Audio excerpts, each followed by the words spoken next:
Hi friends, welcome to creative hub. ഇന്ന് ഞാനൊരു variety video ആയിട്ടാണ് വന്നിട്ടുള്ളത്. റെസിപ്പിയോ വ്ളോഗോ ഒന്നുമല്ല, ഈ ചെടി പരിചയപ്പെടുത്താനാണ്. ആദ്യം തന്നെ ഈ ചെടി പരിചയപ്പെടുത്താനുള്ള കാരണം എന്താണെന്ന് ഞാൻ പറഞ്ഞു തരാം. ഇതിന് തൊട്ട് മുന്നേ ഞാനൊരു പെരുംജീരകപ്പൊടിൻ്റെ വീഡിയോ ചെയ്തിരുന്നു. അതിൽ ഈ ഇല യൂസ് ചെയ്യുന്നുണ്ട് കേട്ടോ. അപ്പോൾ അതിൽ ഒരുപാട് കമൻറ്റ് വന്നിരുന്നു, ഈ ഇല എവിടെ കിട്ടുക, ഇതിൻ്റെ പേരെന്താണെന്നൊക്കെ ചോദിച്ചിട്ട്. അപ്പോൾ ഞാൻ വിചാരിച്ചു ഈ ഇലനെ പറ്റിയിട്ട് ഡീറ്റെയിൽ ആയിട്ട് തന്നെ ഒരു വീഡിയോ ചെയ്യാൻ. അങ്ങനെ എടുത്ത വീഡിയോ ആണ് കേട്ടോ. അപ്പോൾ ഈ ഇലക്ക് ബിരിയാണി കൈത, ബിരിയാണി ഇല, രമ്പ ഇല, പാണ്ടൻ ഇല എന്നൊക്കെ പറയൂട്ടാ. അപ്പോൾ ഇത് മെയിനായിട്ട് യൂസ് ചെയ്യണത് ബിരിയാണിക്കാണ് കേട്ടോ. ബിരിയാണിക്ക് രുചിയും മണവും കൊടുക്കുന്ന ഒരു ചെടിയാണ്.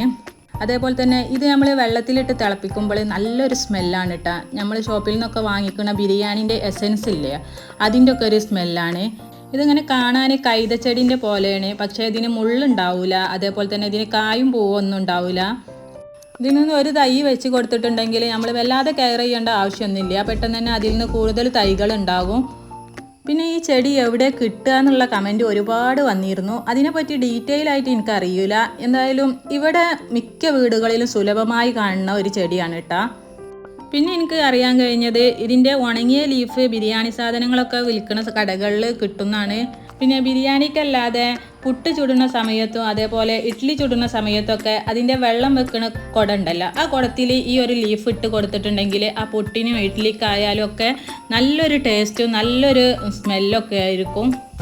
പിന്നെ ഈ ലീഫ് ബെറ്റർ ആയിട്ടുള്ള ഒരു ആൻറ്റി ഓക്സിഡൻറ്റ് കൂടിയാണ്. അതേപോലെ തന്നെ ദഹന സംബന്ധമായ ബുദ്ധിമുട്ട്, വൊമിറ്റിംഗ് ടെൻഡൻസി, ഇതിനൊക്കെ ഒരു ബെറ്റർ സൊല്യൂഷനും കൂടിയാണ് കേട്ടോ.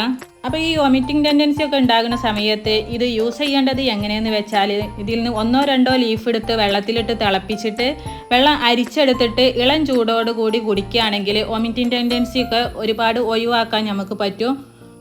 അപ്പോൾ ശരി, നിങ്ങൾക്ക് എൻ്റെ വീഡിയോ ഉപകാരപ്രദമായി തോന്നുകയാണെങ്കിൽ ആ ലൈക്ക് ബട്ടനും കൂടെ ഒന്ന് അമർത്തിക്കാളി. അതേപോലെ തന്നെ നിങ്ങളുടെ ഫ്രണ്ട്സിനും ഫാമിലിക്കൊക്കെ ഒന്ന് ഷെയർ ചെയ്ത് കൊടുത്താളി. അപ്പോൾ ഇന്നത്തെ വീഡിയോ ഇത്രേ ഉള്ളൂ. അടുത്ത പുതിയ വീഡിയോയുമായി വീണ്ടും കാണാം.